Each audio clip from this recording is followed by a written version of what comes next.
Welcome back, class. This is the fourth video for Unit 1.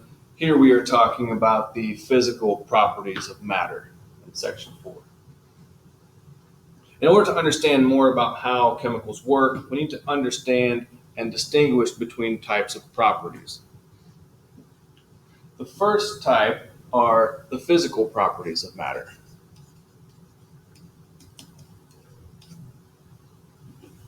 These can be observed. They include color, shape, size, texture, etc. Matter exists in three physical states. We have solid, liquid, and gas. Under special circumstances, other states of matter have been found to exist. However, in this class, we typically want to avoid special circumstances because we are learning the basics.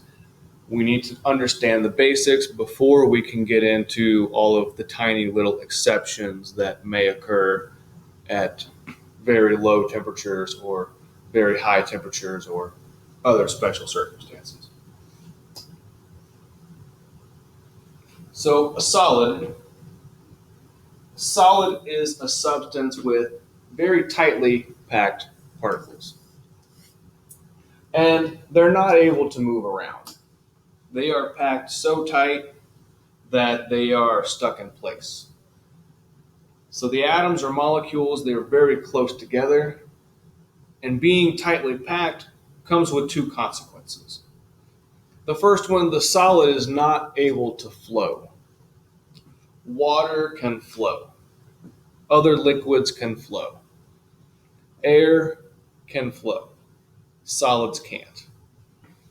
These particles are not able to move past each other easily, so the shape does not change easily. The shape is going to pretty much stay the same. Second one, the space between the particles is minimal. They are about as close together as they could be. So this means that a solid can't be compressed. You can't make it any smaller than it already is in most circumstances. So as a summary here, the shape and volume of a solid is constant. I'm going to draw a couple of pictures here, and we're going to have some that are just sketches, and we're going to have one that looks like maybe some molecules.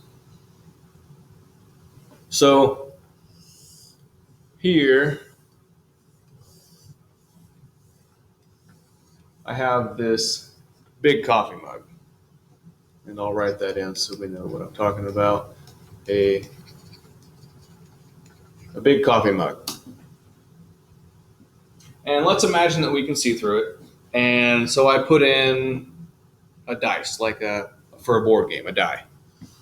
And so, not really paying attention to the size comparisons here.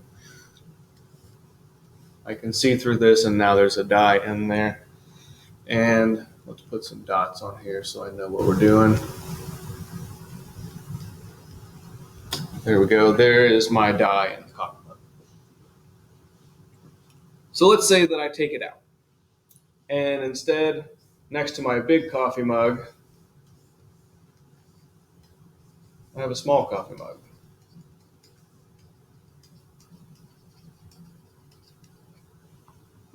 So I take this die out of the big coffee mug and I'm going to put it in the small ones.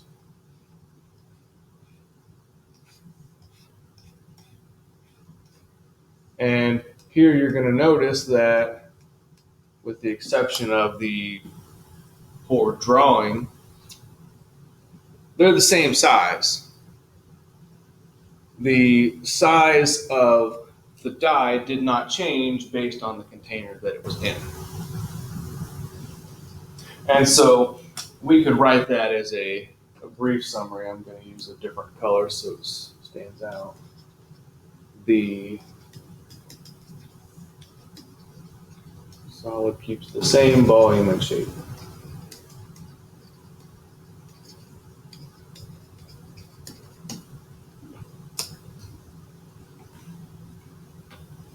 And next I'm going to use something called the particle model. So I'm going to do this all from the side so it's in one dimension. Here's the coffee mug, and this is what this die might look like. Let's make it a different color.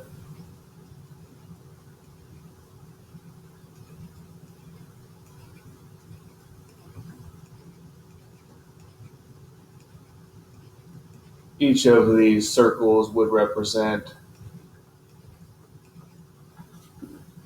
maybe an atom or a molecule, some sort of very small unit. So over here is what we would call the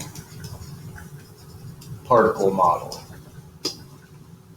The particle model is nice because it's very simple and we can make drawings of really pretty complex things with not a lot of effort. It's not too difficult to make a particle model drawing of atoms or molecules or whatever. It's also pretty big in the AP chemistry these days. If you take the AP chemistry course, you'll be familiar with the particle model. If you take it, then you're going to take the exam, and usually they have you make a particle model drawing, and it's really a lot of times as simple as this. People sometimes miss it because they want to make it more complicated, but if it asks for the particle model of a solid, this is pretty much what they're looking for. Second state of matter, we are talking about a liquid. Again, we have tightly packed particles, but it's different this time. They're able to move around. Since they are able to move around, they're able to flow.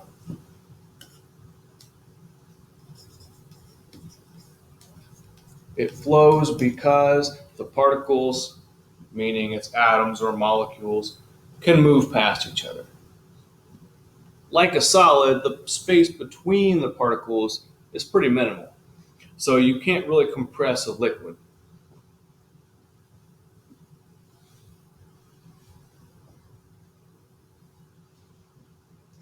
So here for a liquid, we have the shape of a liquid can change, but the volume of a liquid is constant.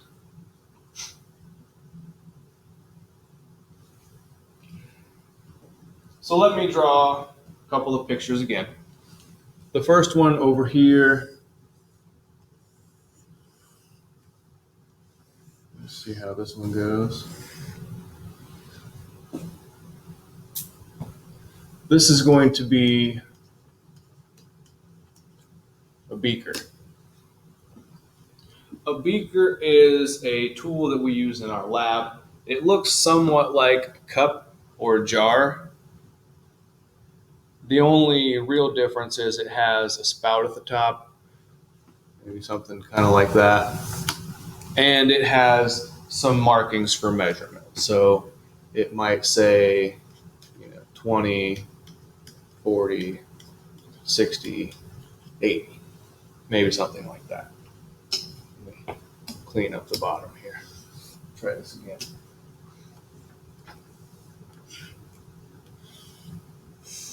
Okay. So I've got some water and I'm going to pour it into the beaker.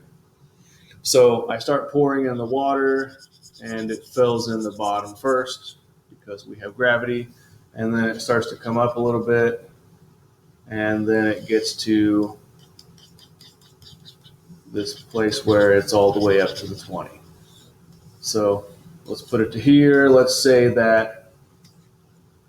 I measured 20 milliliters into this beaker. So then let's say that I come up to your lab group and I say, you measured 20 milliliters in a beaker. And you will say, yes, we did.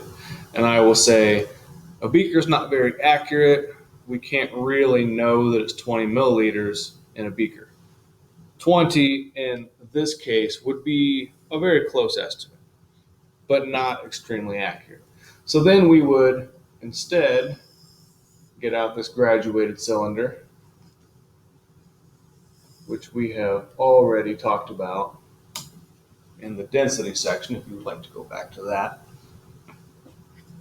I'll write this in, graduated cylinder. And so I take this 20 milliliters and I put it into this graduated cylinder. And so we're going to notice that right away it's going up a lot higher, and it's probably going to fill it up pretty high in comparison to the beaker.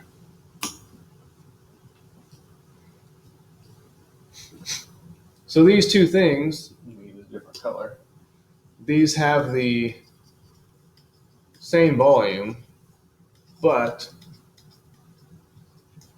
they have a different shape.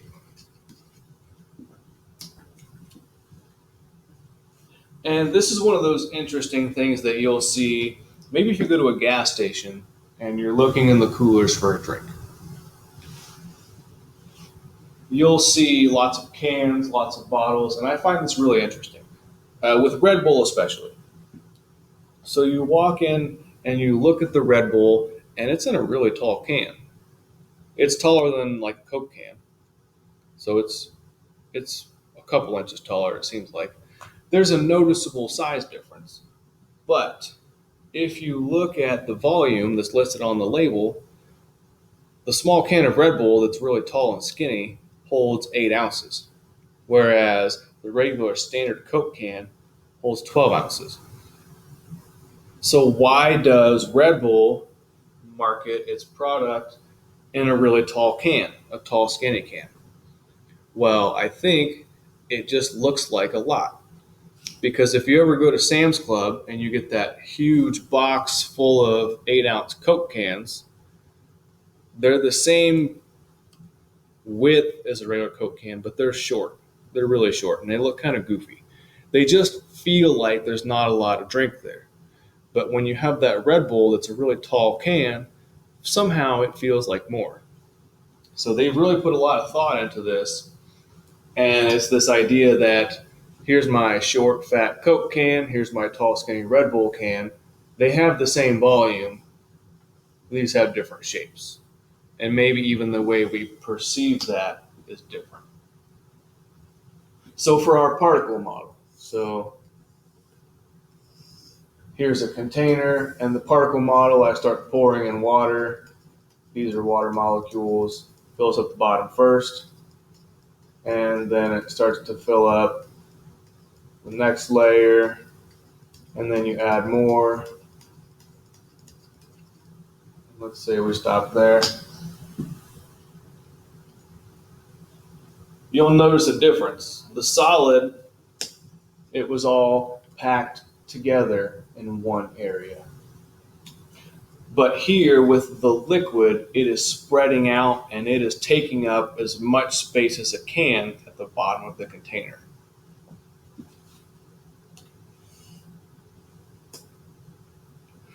Third state of matter is a gas. A gas is a substance with a large amount of empty space between its particles. A lot of empty space. The atoms or the molecules, they're going to be relatively far apart.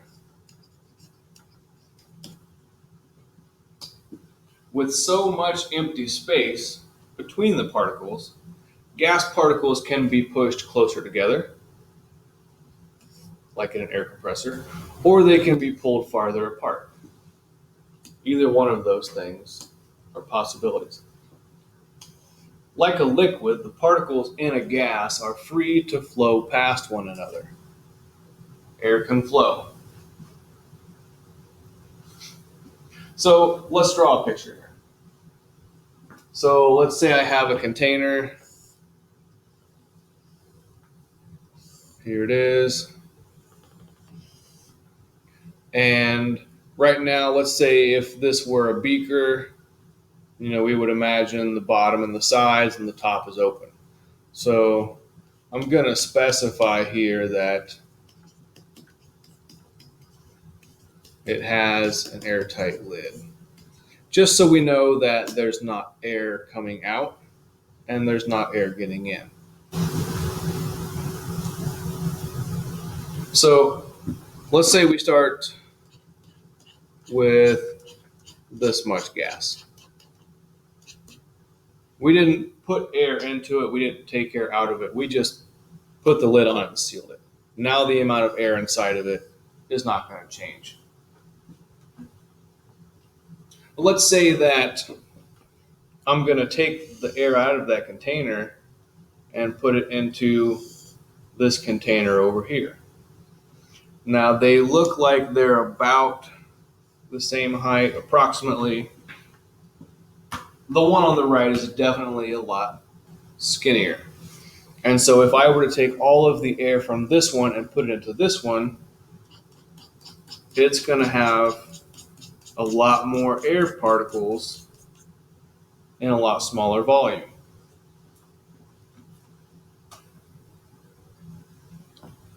So I'm going to say that these containers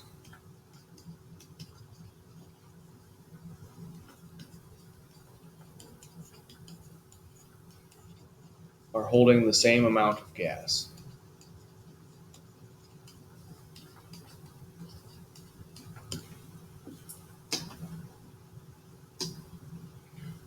So I'm going to say different shape because I had a larger cylinder, now I have a smaller cylinder with a different diameter. That's a different shape. And I have a different volume.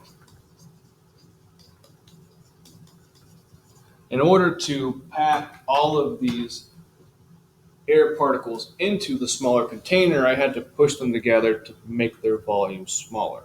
So there's going to be a different volume here as well. For the particle model, we'll look at it from the side here. Here was my original open container, and I had to put that airtight lid on it. So here's the airtight lid, and that one has an airtight lid as well. And so here's what we have. Here's a couple of gas particles, and there's not that many.